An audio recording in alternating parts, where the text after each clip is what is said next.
신상호 교과서 첫 번째 첫 단원 자화상 진행하도록 하겠습니다. 예습용, 그 다음에 복습용, 중간중간에 자기가 자기를 점검할 때 사용하실 수 있는 용도로 영상을 만드는 거니까 좀 잘 활용해 주셨으면 좋겠고, 자, 바로 진행할 거니까 필기도구 꺼내시고, 자, 필기 제대로 해보도록 합시다. 윤동주 작품은 모든 고1들이 필수 코스처럼 배워야만 하는 그런 작가의 작품이라고 생각하시면 돼요. 윤동주가 들어왔다는 거는 자화상만 들어가는 게 아니라 윤동주가 쓴 대부분의 유명한 작품들이 외부 지문으로 출제될 수 있는 가능성이 있다는 거 하나. 두 번째는 이육사와 비교하는 문제가 출제될 수 있다는 거 하나. 이렇게 포인트로 가시면 될 것 같습니다. 자, 첫 번째 제재 소개를 좀 읽어볼게요. 자화상은 윤동주이기 때문에 일제강점기라는 암울한 현실 속에서, 자, 그러면 일제강점기라는 암울한 현실이 이게 뭡니까? 시대적 배경이 되겠죠. 따랐습니다. 시대적 배경은 일제강점기다. 우물을 들여다보는 행위를 통해서 자신을 성찰하고자 하는 이라고 그랬어. 그러면은 여기서 우물을 들여다보는 건 목이 말라서가 아니라 자기를 비춰보는 거야. 자기를 돌아보는 거야. 그러면은 우물은 어떤 역할을 할 것이다? 거울과도 같은 역할을 할 것이다. 이렇게. 그래서 그런 화자의 모습을 형성하고 있다. 이 시를 통해서 시인이 파악하고자 표현하고자 하는 주제가 무엇이며 그럼 출제 포인트는 뭐다? 주제가 될 것이다. 그런 주제를 드러내기 위해서 어떤 표현 방식을 사용하고 있는지 시의 전체적인 구성 요소와 주제의식 사이의 관계를 좀 바라보자. 이런 내용이 핵심이 될 것 같습니다. 아이고. 자, 그러면 이제 개관 보도록 할게요. 자유시다. 운율이 정해져 있지 않고 자유롭게 표현했다는 뜻이고, 서정시다. 정서를 노래하고 있다. 성격 좀 보겠습니다. 고백적이고 성찰적이다. 여러분, 근데 자기를 돌이켜보고서 자신의 어떤 부족한 점 같은 것들을 고백하고 있는 거기 때문에 고백적, 성찰적이에요. 자, 그리고 생각을 해봅시다. 자기의 어떤 부족한 내면 같은 걸 고백하는 거야. 그러면은 남들한테 막 떠벌리기보다는 여기서는 좀 독백적인 어조가 어울릴 것이다. 요거 하나 체크해 볼게요. 독백적이다. 대화를 나누는 모습이 아니라 혼자 말하는 듯한 독백적이다. 그 다음에 우물에 비친 자신의 모습에 대해서 얘기를 할 거고, 자, 여기 나오는 이 특징들은 싹 다 기억을 하셔야 됩니다. 비읍니다와 같은 구어체, 말하는 듯한 어투를 사용해서 산문적이다. 여기서 느낌을 잘 이해해야 돼. 그랬습니다. 저랬습니다. 이런 것들이 아니라 그랬습니다. 제가 이랬습니다. 그래서 누군가한테 우리가 막 기도하거나 자신의 어떤 잘못을 고백할 때 쓰는 그런 말투다. 그 다음에 열거, 반복, 점층과 같은 표현 기법이 있는데 이건 보면서 얘기를 할게요.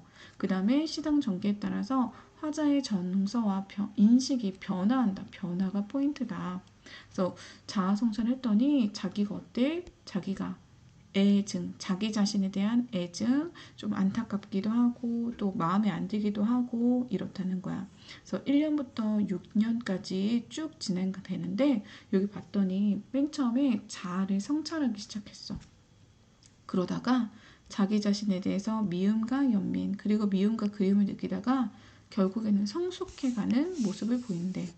아직은 무슨 말인지 좀 와닿지가 않지. 그래서 시를 봐야 돼. 먼저 시를 좀 볼게요. 자, 자화상 이렇게 들어가 있어요. 1년부터 천천히 봅시다. 산무통일을 돌아서 논가 외딴 눈물을 홀로 찾아가선 가만히 들여다봅니다. 제가 여기서 진하게 표현하는 게 있고 흐리게 표현하는 게 있을 텐데, 자, 진하게 표현하는 것과 흐리게 표현하는 거의 차이를 좀 봐주세요. 이렇게. 중요한 건 여러분 당연히 우물이에요. 이 작품을 공부하시는 분들 중에 우물이 중요하지 않아 이런 사람은 없을 거야. 공부를 제대로 했다면은 아 여기서 중요한 소재가 우물이지 이거야. 근데 우물을 어떻게 앞뒤로 꾸며놨는지 봐봐. 외딴 우물이야. 거기에 누구랑 함께 찾아가는 게 아니라 혼자 찾아가고 있는 거야. 그러면은 저기 멀리 떨어져 있는 우물을 혼자서 찾아가고 있기 때문에 이것도 뭐야? 자기를 성찰할 수 있는 그런 공간으로 들어가고 있는 거야. 그리고 우물을 찾아가서는 조용히 가만히 들여다봅니다. 근데 여기 써져 있는 거 있지? 우물을 들여다봤다는 건 무슨 뜻이야? 나 자신을 들여다봤다는 뜻이고 그게 뭐야? 자아 성찰인 거지. 그 다음에 우리 비읍니다 나올 때마다 체크 좀 해볼까? 이 비읍니다는 두 가지 씁니다. 자, 경어체이면서 높임 표현이죠. 그 다음에 독백적, 미안해요. 경어체이면서 그 다음에 구어체죠. 그쵸? 그래서 차분하고 조심스러운 태도가 나타나고 있다. 누군가한테 자신의 마음을 차분하고 조심스럽게 고백하고 있다. 어디까지가 잘 기억이 날 건지 한번 체크해 봅시다. 그리고 우물을 들여다봤더니 그 다음은 뭐야? 우물 속이야. 우물 속에 뭐가 있는지 볼게. 자, 흐린색으로 잘 따라오세요. 달이 밝고 구름이 흐리고 하늘은 펼쳐져 있고 파란 바람이 불고 가을이 있습니다. 여기에 선생님이 하나, 둘, 셋, 넷, 다섯 가지 체크했는데 얘네들은 다 아름다운 자연물인 거야. 여기서 너무 지나치게 이렇게 사고화되어 있는 분들은 흐르고 구름이 흐르고 뭔가 안 좋은 건가? 뭐 이렇게 생각하시면 안 돼요. 그냥 아름다운 자연인 거예요. 그 다음에 하나 파란 바람이라고 있는데 여기 별표 하나 칠게요. 파란 바람은 따로 진한 표시를 좀 하도록 하겠습니다. 요거 이렇게 따로 떼보겠습니다. 따로 떼서 1번 시적 허용, 의도적으로 시어를 길게 느려서 썼어요. 그래서 시적 허용을 해서 운율을 조정합니다. 운율을 조정하거나 아니면 그 부분 의미를 좀 더 강조해 줄 수 있어요. 그냥 파란 바람이 아니라 파란 바람이라고 강조해 주죠. 여기서 우리는 좀 중요한 포인트를 봐줘야 되는 거야. 하고 싶은 얘기가 뭔가. 바람을 파랗다고 표현했기 때문에 얘는 촉각의 시각화라고 생각하실 수 있어요. 촉각의 시각화, 뭔가 중요한 느낌이 들지. 이게 뭐였더라? 공감각적 이미지. 공감각적 이미지. 그래서 얘는 뭐라고도 나와? 감각의 전이라고도 나와. 자, 1학년 친구들이 좀 어려울 수 있는데 익숙해지셨으면 좋겠어요. 자주 나오니까. 바람은 뭘로 느끼냐면 얘는 우리가 피부로 느끼는 거야. 바람은 눈으로 볼 수가 없어. 바람을 눈으로 보는 게 아니라 바람에 흔들리는 나뭇잎, 머리카락 이런 것들을 보는 거거든. 아무것도 주변에 흔들릴 게 없다면 우리는 느끼는 거야. 그걸 피부로. 그 다음에 파라는 시각인 거지. 그럼 여기서는 바람이 파랗다가 되기 때문에 촉각을 시각화라고 해줘야 되는 거야. 표시해놓고 좀 기억해 주세요. 그 다음에 또 여기 중요한 게 있네. 여기에 우물 속에 비친 자연물들을 나열하는 나열법이 아니야. 열거법이라고 하는 거야. 그래서 여기서부터 이제 본격적으로 막 중요한 것들이 쏟아져 나옵니다. 그 다음에 3년부터 5년까지 볼까? 3년부터 5년까지 이렇게 표시를 해보면은 여기는 다 사나이가 나와. 사나이, 사나이, 사나이, 사나이, 사나이, 사나이. 어머, 정말 죄다. 사나이가 나오고 있네. 이 사나이가 있습니다. 어쩐지 사나이가 미워져 돌아갑니다. 여기서는 자기 자신에 대한 정서를 드러내기 시작했네. 그러면 선생님이 좀 진한 색깔로 사나이가 미워졌어. 왜 미워졌냐면 그 현실을 살고 있는 자기 자신에 대해서 부끄러운 거야. 자기가 이런 일제강점기를 살아가는 데 있어서 너무 초라하다고 느끼는 거야. 근데 돌아가다가 생각해보니까 이 사람이 이렇게 살아가는 건 이 사람의 잘못이라기보다는 지금 시대 현실 속에서도 어떻게 보면은 그럴 수밖에 없는 거 아니겠어? 그러니까 또 어때? 가엾어집니다. 자기 자신에 대한 연민을 느껴. 그래서 도로 다시 가서 봤더니 사나이는 그대로 있어. 다시 그 사나이가 또 어때? 그대로 있는 모습이 미워지는 거야. 그래서 지금 여기서는 미움과 그리움 사이에서 내적 갈등을 하고 있대. 그러니까 나 자신에 대한 부정적인 감정도 있고 또 긍정적인 감정도 있고 이 사이에서 왔다 갔다 하고 있는 모습인 거야. 나를 어떻게 바라봐야 되나. 여러분도 살다 보면 그러잖아요. 돌아가다 생각해 보니 그 사나이가 또 그리워집니다. 이렇게. 그래서 현실적 자아에 대한 미움에서 다시 순수했던 과거 모습, 이상적 자아에 대한 그리움의 모습 이런 것들이 나타난다. 자, 마지막요. 우물 속에는 달이 밝고 구름이 흐르고 하늘이 펼쳐지고 파란 바람이 불고 가을이 있고 여기까지는 얘들아 뭐랑 똑같은 거냐면 이만큼 가로 쳐볼까? 선생님이 초록색으로 쳐놓은 거 이거는 그래 이연에서 이미 나왔던 모습인 거야. 그런데 뭐가 추가됐지? 추억처럼 사나이가 있습니다. 여러분 우리 대답해 볼까요? 온라인이지만 추억이라는 건 현재야 과거야? 그렇죠. 과거의 기억인 거야. 그래서 과거의 기억인데 그 과거의 기억을 사나이, 즉 자기 자신인데 요 자기 자신이 누구하고 함께 있는 거야? 아름다운 자연하고 함께 있는 모습이 보이는 거야. 아름다운 자연과 조화를 이뤘던 모습이 있는 거야. 그러면 아름다운 자연하고 조화를 이루는 모습이니까 나 자신을 긍정적으로 봐요? 부정적으로 봐요? 그렇죠. 조화를 이룰 수 있기 때문에 긍정적으로 보는 거야. 그래서 이 사람은 추억처럼 이라는 단어를 써서 어떻게 보는 거야? 과거에 순수했던 이상적 자아를 회복했다고 보는 거야. 그래서 여기서는 자아에 대한 성숙이 나타났고 그 다음에 내적 갈등이 유지됐어요? 해소됐어요? 내적 갈등이 어떻게 됐어요? 해소되었다. 이렇게 보셔야 되는 거예요. 됐어? 자, 시 전체는 이 정도의 내용입니다. 여러분 이거 한 번 하시면 안 되고 자꾸 필기하시면서 많이 써주셔야 됩니다. 자, 그 다음에 옆에 볼까? 작품의 구성 요소. 이 작품을 구성하는 구성 요소, 우물의 역할, 자기 비춰주는 거, 화자, 사나이 관계, 같은 사람, 정서 변화, 표현상의 특징 이런 것들을 다 봐야 된대. 근데 이제 고등학교 시험에 어려운 점은 뭐냐면 그냥 이렇게만 보면은 뭐 이만큼 공부하면 되는 거 아니야? 이런 생각이 드실 수도 있지만 보세요.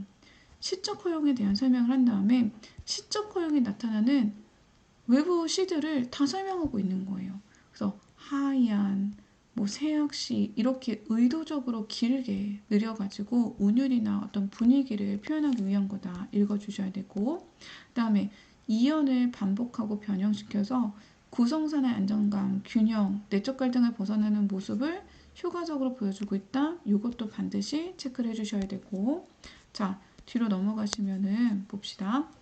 우물의 역할이 뭔지 꼭 알아야 된다고 그랬는데 우물에 자기 자신을 비춰봤죠.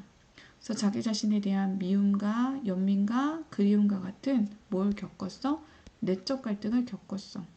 그러다가 심리적 갈등 상태에 벗어나서 자기 긍정에 도달했는데 외워볼까? 자기 긍정에 도달하는 연이 몇 연인 거야? 6연. 왜 6연이 자기 긍정에 도달하게 되는 거지? 아름다운 자연과 추억처럼 뭐였어? 아가씨야? 추억처럼 사나이가 조화를 이루는 거야. 그래서 화자가 자신의 내면을 비춰볼 수 있는 사물로 우물은 자아 성찰의 매개체다. 선생님이 여기다가 외부 지문이라고 써놓은 거 있죠. 이상이라는 시인의 거울이라는 작품이 있어요. 이상의 거울이라는 작품이 있는데 이 이상의 거울도 자기 자신을 비춰보는 매개체로 나오고 그 다음에 또 하나 윤동주의 참회록이라는 시가 나오도 마찬가지입니다. 자, 사나이는 사전적 의미로는 뭐야? 좀 나이가 있는 남성인 거야. 근데 이 사나이는 여기서 우물 속에 비친 자기 자신을 3인칭 객관화 시킨 거야. 3인칭 객관화 필기 좀 하고 현실 속에 초라한 자아기도 해.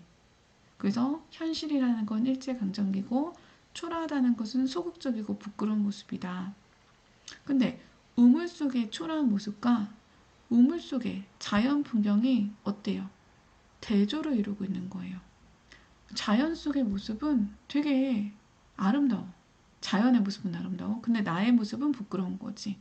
네, 이연에서는 화자와 대비를 이루어서 내적 갈등인데 육연에서는 화자와 조화를 이루기 때문에 갈등의 해소가 된다. 우물 속의 아름답고 조화로운 자연의 풍경과 대조를 이루는 사나이는 자아 성찰의 대상이 되고 현재를 살아가는 초라한 현실적 자를 상징하게 된다. 자, 그래서 자아 성찰의 주체도 나고 대상도 나인 사나이가 되게 된다. 그 다음에 행위가 반복되고 있는데 우물 속을 들여다 보는 행위는 성찰.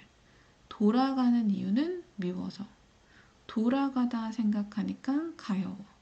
다시 들어가서 보니까 미워. 그리고 다시 돌아가다 생각하니까 그리워. 그래서 여기까지는 현재 모습이고 요만큼은 회복하고 싶은 과거의 이상적인 모습이다. 자, 그 다음에 열거법은 우물 속에 비친 무엇을? 자연물을 나열했다. 쭉 나열했죠. 반복법은 사나이가 무무합니다 라는 구조가 반복되고 있다. 이연과 유견이 반복되고 있다. 그럼 반복이 되는 건 두 가지네. 구조의 반복과 그 다음에 이연, 유견의 내용의 반복 이렇게 들어갔네. 점층법 별표 치시고 이연과 달리 유견에서는 추억처럼을 첨가하여 의미를 점층적으로 심화한다라고 했는데 여러분 이거는 제가 이제 문제 풀면서 정리할 건데 어떤 시조에 보면 까투리 마음, 도사공 마음, 화자의 마음을 비교하는 게 있어요. 그래서 얘는 상황이 점층적으로 심화되는 모습이 나타나고 개미가 나오는 시조가 있는데 개미, 종기, 허리가 부러진 이런 식으로 개미가 점점 병신이 되는 그런 모습이 있어요. 그래서 여러분 지금 무슨 말인지 모르겠지만 요거 일단 필기를 좀 부탁드립니다. 자, 그리고 요건 다시 할 거예요. 화자가 자신의 내면을 비춰볼 수 있는 매개체는 뭐다? 우물이다. 보지 않고 하는 거야. 이 작품에서는 영탄적 어조를 통해 아니야. 어조가 막 감탄하고 영탄한 어조가 아니야. 그치? 고백적인 어조라고 고쳐줘야 돼. 자신에 대한 애증의 정서를 드러내고 있다. 이건 맞아. 성찰의 대상이 자기 자신을 의미하는 음절, 삼음절을 쓰시오. 사나이가 되는 거겠죠. 자, 옆에는 문제 풀어주셔야 됩니다. 여기 옆에 문제 풀어주시고 뒤에는 같이 다시 볼 거예요. 자, 그 다음에 여기 이 작품과 관련된 거는 요거 다 문제 풀어서 어디까지 풀어오셔야 되냐면 여기까지 내오셔야 될 것 같아요. 여기 몇 쪽이야 이게? 17쪽. 그래서 17쪽까지는 끝내오시면 좋겠습니다. 자, 좀 길다면 길었지만 요 정도 20분 먼저 들어오시면은 수업에서 좀 더 문제를 풀면서 질문 많이 하고 심화시킬 수 있을 것 같아요. 고생하셨습니다.